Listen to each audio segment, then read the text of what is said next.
All right, so we've got this collection of daily readings on Masonic financial stewardship. Yeah. It's almost like a month-long guide, Great. to not just balancing the lodge's books, Yeah. but aligning your money with your values, planning for the future, even personal growth. I like it.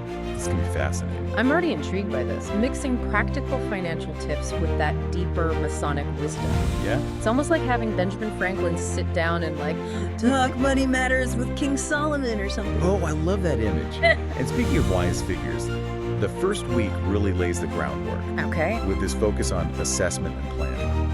It's budget reviews, Right. finding those hidden savings, setting clear financial goals for the lodge. Like taking inventory before you set out on a big journey. You gotta know what you got. You gotta know where you're going. And day one hits us with that classic Benjamin Franklin quote. Oh, yeah. By failing to prepare, you are preparing to fail. Which is just a stark reminder that proactive financial management is key. No winging it. No winging it allowed. You gotta have a plan. And the Masonic wisdom for that day emphasizes diligence. Yes. Being faithful, even in the smallest things. Absolutely. Think about it. Yeah. Even a small, unnoticed expense at the lodge, Huh. like a leaky faucet that gets ignored, could end up costing way more down the line. Oh, absolutely. Like you said, diligence in the little things adds up. Yeah, they do. Big time. Day 4 hits us with another Franklin gem. Okay. Beware of little expenses. A small leak will sink a great ship. Oh, yeah. It's so true. Yeah. Those seemingly insignificant expenses can really add up They do. and derail your financial goals. Imagine your lodge is saving for a new roof. Right. A small, unnoticed leak in the plumbing could delay that goal by months, Yeah, easily. if not addressed promptly. Absolutely. You gotta nip it in the bud. Yeah. It's a powerful analogy. It is. It makes you realize that being attentive to those details is crucial for any kind of financial stewardship. I completely agree. Day 9 flips the script entirely Okay. with some wisdom Yeah. from Warren Buffett. Love me some Warren Buffett. Do not save what is left after spending, but spend what is left after saving. Yes. So he's saying, Flip the script. Right. yeah, like make saving your priority, Yeah. not an afterthought. Don't wait till the end of the month and see what you have left over. Right. Put it away first, Yeah. then live off the rest. Fundamental mindset shift. I like it. Instead of seeing saving as something you do with whatever's left over, it becomes the foundation of your financial plan. Powerful stuff. It is. Week 2 steps it up, All right. getting into more complex areas like investment, Yeah. financial literacy for members, establishing clear policies. Yeah. You need policies in place. It's like the training wheels are off now. The gloves are coming off. And notice how the emphasis shifts to knowledge and education, financial matters. Yeah. Day 11 drives this home with another Warren Buffett. Let's hear it. The more you learn, the more you earn. Makes sense to me. It's about empowering members to understand things like basic investing, budgeting, Yeah. or even debt management. Mhm. So it's not just about the lodge's finances, Right. but equipping the members with tools for their own financial well-being. It's like paying it forward, Yeah. but with financial knowledge instead of a cup of coffee. Yeah, exactly. That's a good way to put it. But then day 12 provides this interesting contrast Okay, I'm intrigued. with a quote from Epictetus. All right. Wealth consists not in having great possessions, but in having few wants. That's good. It's a reminder that financial well-being goes beyond just the numbers. It really does. It makes you think about your relationship with material possessions. Yeah, Are we always striving for more, or are we content with what we have? right. It's a deep question. Yeah, applies to both individuals and organizations. Day 13 brings in this crucial idea of vision Okay. with the quote. Yeah. Where there is no vision, the people perish. Powerful stuff. This applies so directly to financial planning. How so? If the lodge doesn't have a clear vision of its goals and priorities, how can it make sound financial decisions? It's like setting out on a journey without a map. You might end up somewhere, but it's unlikely to be where you intended to go. Right, exactly. You gotta have that roadmap. You gotta know where you're going. Absolutely. Week 3 really seems to double down on the importance of review and evaluation, Right. checking progress, making adjustments, Yeah. and making sure your actions are really lining up with those goals that we talked about before. It's not a one-time thing, is it? Day 21 really stood out to me when it said, take time to reflect on the lodge's overall financial health. Right. It's about building in those checkups Yeah. to make sure you're on the right path. Like taking your car in for regular maintenance. Yes, exactly. Instead of waiting till it breaks down on the side of the road. You don't want to be stranded. No. You got to stay ahead of it. And it's not just about finances. Right. Day 16 reminds us that time is more valuable than money. You can get more money, That's true. but you cannot get more time. Wow, that one hit hard. Right. Yeah, we often get so focused on the finances Yeah. that we forget about how we're spending our time. Our most precious resource. Exactly. It's a reminder to consider how we allocate our time, Absolutely. not just our money. Make sure our actions are aligning with our values and priorities. I like it. Day 18 throws in another thought-provoking gem. Lay it on. A wise person should have money in their head, but not in their heart. Keep it in perspective. It's about keeping those emotions in check, Yeah.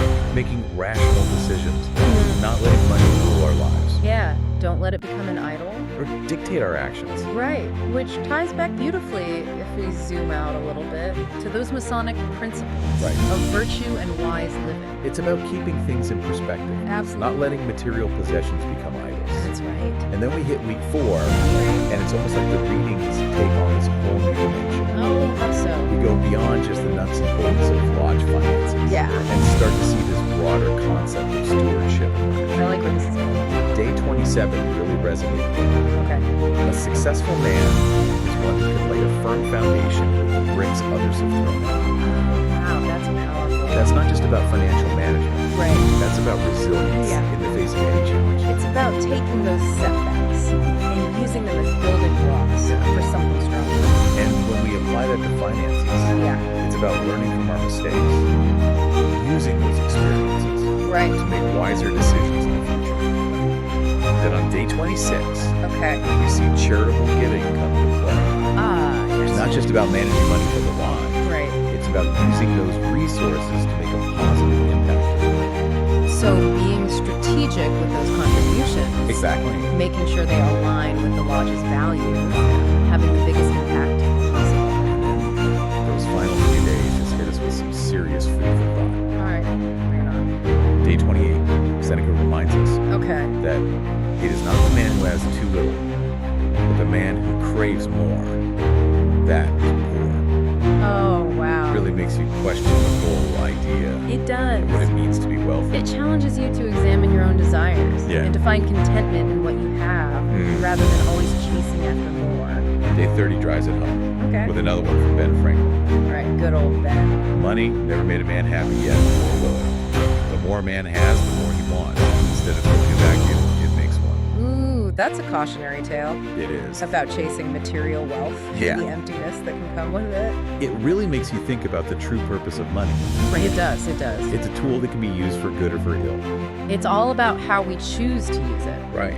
It's a reminder that true wealth lies in those things, aligning our actions with our values, Yeah. using our resources wisely, Yeah. and focusing on what truly matters. And that brings us to the end of month reflection questions, Oh, yes, these are great. which are fantastic. One that really stood out to me was, Yeah. how did I align financial goals with lodge values? It forces you to connect those dots between your financial decisions and the principles that are guiding you. It's like a final check-in, Exactly. making sure that our actions are truly reflecting our values. I like it. And that's what makes these readings so valuable. Yeah. They don't just give us practical tips. They challenge us to think differently about money. It's a mindset shift. Yeah. It's about looking at money in a new way. And its role in our lives. I'm really excited to dig into those reflection questions even further Me too. and see what other gems we can unearth. There's always more to discover. It's about more than just the numbers, isn't it? Yeah, it really is. It's about aligning our actions with our values, using resources wisely, making a positive impact. Making a difference. This deep dive into Masonic financial stewardship has been a journey It of has. self-discovery. I agree. It's pushed us to examine our own relationship with money For sure. and how we can use it as a force for good. Absolutely. You know what I've been thinking about Yeah. as we've been going through these readings? Mhm. It's amazing how much wisdom is packed into them. It is. And not just the practical stuff, you know, Right. but a way of thinking about money and resources It's a mindset. that goes beyond the bottom line. I think that's what makes it so fascinating. Yeah. is that it blends that ancient wisdom with modern financial principles. Right. Like we have Ben Franklin and Warren Buffett side by side with Proverbs and Ecclesiastes. And it's not just for the lodge, right? No, not at all. These principles apply to our personal lives, Absolutely. managing a household budget, Mhm. making investment decisions, Yeah, thinking about our relationship with money in general. it's all connected. These readings offer guidance. I think the real takeaway here is that financial stewardship is about more than just numbers.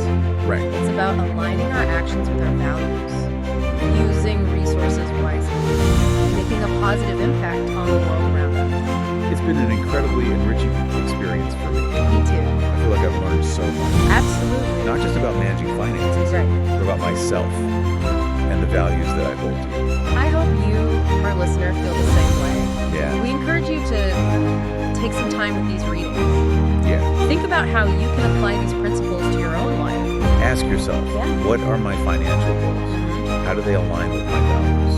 Question. How can I use my resources to make a positive impact? Powerful questions to consider. Whether you're a seasoned financial expert Yeah.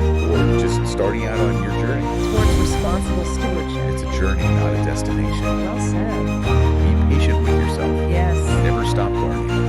Always keep growing. And always strive to align your money with your values.